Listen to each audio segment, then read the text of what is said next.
All right, guys, Copper Cutlass here, and I am just here to let you know that our install was successful. I fired up the car. Our oil pressure gauge line actually broke. I moved it and cracked it.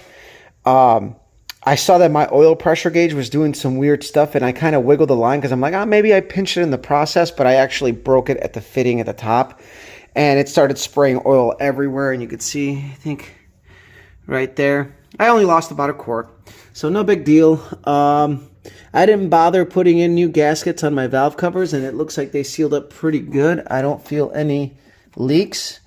I used rubber-coated steel washers for that. I do have to tuck up my leads for the MSD, but I used a different color coating here just because it's what I had. But this is all minor. We just got to zip tie it up. I did end up using spade connectors for the distributor because I did not have the correct plug ends, but it didn't seem to phase the system at all. The car fired right up. I do still have to do some fine tuning, but at least I know that it runs and it is good and everything is happy. But I do have to set the advance curve on the engine so that we have somewhere in the neighborhood of about 22 to 24 degrees initial, and then we're going to have about 8 degrees of advance. That's why we have the advance kit. We want a little bit of a curve just for our purposes. So, and again, I'm going to have to do some messing with it because we do have a lighter car, a 4500 stall, and right now, even though there's a mechanical advance in it, I'm getting all the timing at idle, so it's just... It's not even advancing. It's completely out centrifugally. But it works great. I put my old Thunderbolt 8.2 wires since they had a much lower resistance when we tested them. And then when I put the inline spark plug tester, let me tell you, that thing lit up. So we are getting a very strong spark now, as in the past it seemed weak. So I'm starting to think that, yeah, maybe we had some ignition problems. Now, I did hear some things that I have heard before, and it sounds like I'm not going to speak just yet. We're going to see what happens. I have to drive the car. But I am hearing some stuff. The ignition system seems to be on point, and I am hearing like a weird top end slap, like a spring is binding up or something is going on in the upper end. So it is very weird. I did have the valve covers off to recheck the valve lash and make sure everything was in the right spot, and everything seemed fine. But yeah, the install is good. I'll put a video of it running. Sweet and simple. I mean, I was a little scared, but you know what? We stabbed this thing in and had no issues firing it up.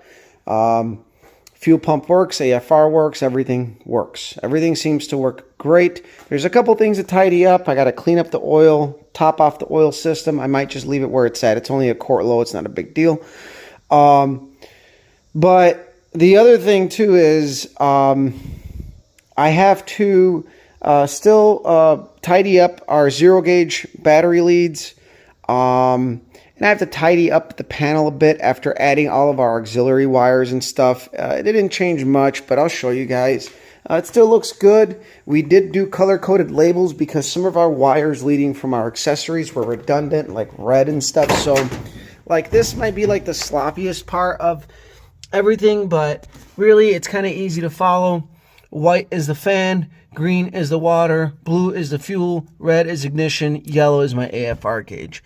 So as long as everything is followed per the color, we're good. And that would be like, obviously this is the blue coming out of the relay is for the accessory, and we know that. The white is the trigger, and then red is main power, which is actually here. This red is for the ignition, and then the black is the ground. So you just have to know your colors, and really you have to do no guesswork if you have to go in there and do stuff. So for now, I'm very happy. It runs good. It's responsive. The idle certainly cleaned up quite a bit.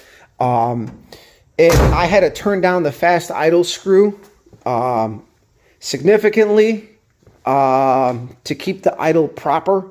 And this thing just seems to be happy all around. So on that note, guys, I'm going to let you go. Share, like, subscribe. Follow me on Instagram on Copper Cutlass, as Copper Cutlass. I'm going to go ahead and put that clip of the car running. Our objective for the weekend has been met. Everything is good. Everything is running. Most importantly, it's running. And hopefully we can get it to the track sometime.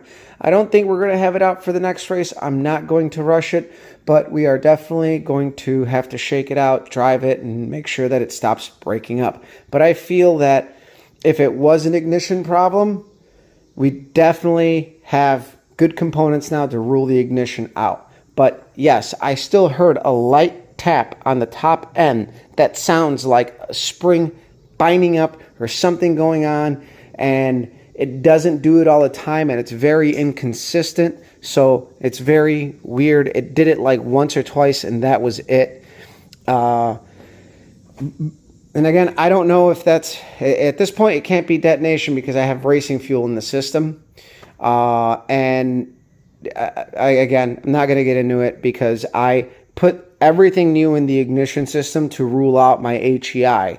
And from here, we would actually have to do a real compression test on it.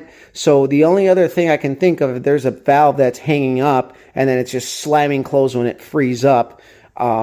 Maybe something like that. But I'm not going to speculate at this moment. But if we do a compression test and everything is good, then my guess would have to be, if we still have issues with it breaking up, would be the valve springs just being shit. So, and it's not uncommon at all. There's bad, brand new parts. Parts aren't getting any better. So there's that. But so far, so good. Nothing major that I'm hearing. I'm not hearing anything that's like scaring me or so. We certainly have driven the car at this point a lot to where if something was hurt, we would hear it. But I did hear some of the noises that I heard in the past when I fired it up this time. And it's just slightly like cause for concern because it's like, okay, so maybe I have like a top end mechanical problem and it's not my rocker arms. They're not that far off. And again, we're running a taller valve, different style spring. That is just, yeah. So, at that point, it's like, well, we're ruling out the spark now. And then, if it still breaks up, then like the only thing we can really do is check the springs. But I think we got the breaking up problem figured out. Just comparatively speaking with the inline tester, the brightness between what it was with the HEI and with the MSD was significantly different. So it very much it's changed. So I'm hoping that that's good. So we'll see what happens.